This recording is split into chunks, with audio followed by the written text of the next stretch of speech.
Hello guys, তোমরা কেমন আছো? আশা করি সবাই ভালোই আছো, কারণ তোমাদের আশেপাশে আমিও ভালো আছি। আর তোমাদেরকে আজকে দেখাবো যে বাইকের অল্প কাজ আছে, তো সেই বাইকের কাজ করাবো। আর বাইকের মধ্যে কিছু কিছু জিনিস অল্প পার্টগুলো নষ্ট হয়ে গেছে, তো সেই পার্টগুলো চেঞ্জ করে দেবো। যেমন কিছু জিনিস নিয়ে আসা আছে। এই যে হচ্ছে ব্রেক কেবল হচ্ছে এখানে, গাড়ির সামনের হেডলাইটটা নষ্ট হয়ে গেছে। আর এখানে একদম ব্যাগ থোয়ানো একটা যে হ্যাঙ্গার থাকে, সেই হ্যাঙ্গারটা নষ্ট ভেঙে গেছে, তো সেটা আস্তে আস্তে পাল্টাবো। আর গাড়ির মধ্যে যেমন সিট কাভারটা আছে, সিট কাভারটা পাল্টাতে হবে। আর যেতে হবে একটা গড়িপুরে যাবো, সেই গড়িপুরে তোমাদেরকে দেওয়া। আর এইসব জিনিস আমি কোথা থেকে নিয়ে এসেছি অল্প কম বাজেটের ভিতরে, তোমাদেরকে সেই দোকানের কথাটা বলবো, ঠিক আছে? কারণ আমাদের এখান থেকে যদি অধিক যেখান থেকে নিয়ে এসেছি 10 টাকা হলেও কম নিয়ে এসে, বুঝেছো?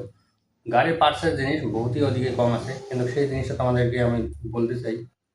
তোমরা কেউ যদি গাড়ির কাজ করে থাকো, তো ওই দিক থেকে নিয়ে আসবা। আর আর আমিও ওই দিক থেকে নিয়ে আসি, এদিকে ফিটিং করে নেই। তো একই পড়ে যায়, ওই আমার চেনা মেকার এদিকে চেনা জানা আছে, তো সেই দিক থেকে আমি ফিটিং করে নিই। আর ওই দিক থেকে খালি জিনিস পার্টসগুলো নিয়ে আসি। আর আমাদের ওইখান থেকে ঘুরতেও যেতে হয়, ওদের ঘোরাও হয় আর জিনিস নিয়েও আসা হয় সেইভাবে। তো তার জন্য আমি ওদিক থেকে নিয়ে আসি। আর মেন কথা হলো, তো আগের বাইকটা বলতে কি আগের বাইকটাই বর্তমান আছে। আর নতুন তোমরা তো সবাই জানো যে আমি একটা R1 বাইক ছিল, সেই বাইকটা আমি বিক্রি করে দিয়েছি।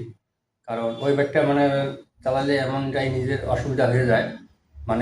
বাইকের কোনো অসুবিধা ছিল না, বাইকটা খুবই ভালোই ছিল আর কি। R15 বাইকের ফুল টপ স্পিড, তোমরা সবাই জানো বাইকটা। কিন্তু অসুবিধা হয়, আমারই অসুবিধা হয়েছিল, বেশিক্ষণ রাইড করা যাচ্ছিল না। বেশি দূর লং টাইম যদি চালাও, তার পুরো শরীর ব্যথা হয়ে যায়। তো তার জন্য ভেবেছিলাম ওই গাড়িটা আমি বিক্রি করলাম না। আর বাড়ির থেকেও পছন্দ করতো না বাইকটা, পিছনটা বহুত উঁচা, কোনো একটা কাউকে নেওয়াই যাইতো না এরকম। আর যাকে বসাইতাম সেই বলতো এত উঁচা, বুঝো না, এই ধরনের আর কি কথা, ভালো হতো না।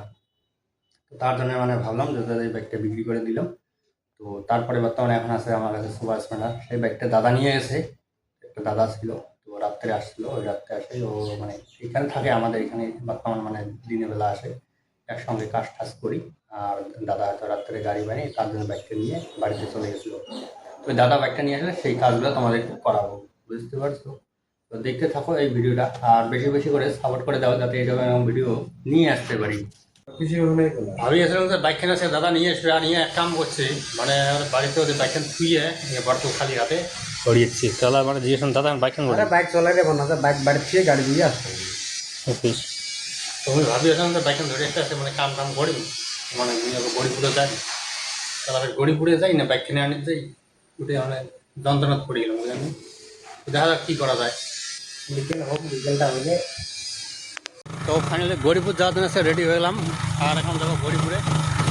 অবস্থা হয়েছে কি, সিট কভারটা আছে না, সিট কভারটা চেঞ্জ করতে লাগবো। আর সিট কভারটা একদম জানা কি অবস্থা হয়ে গেছে। তো এই সিট কভারটা পাল্টার জন্য একটা সিট কভার নেওয়ার জন্য বাজার যাওয়া হয়েছে, বুঝতো?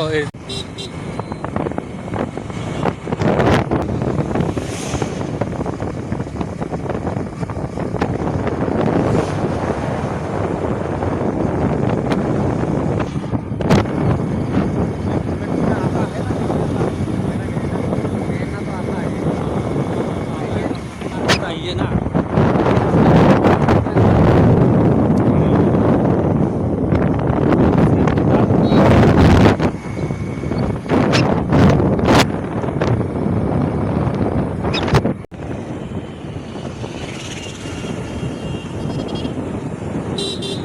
এই হচ্ছে আমাদের গরিপুর রেল স্টেশন। আগে ছোট ছিল, একটা গেট ছিল, আর এখন নতুন গেট এটা বানিয়েছে।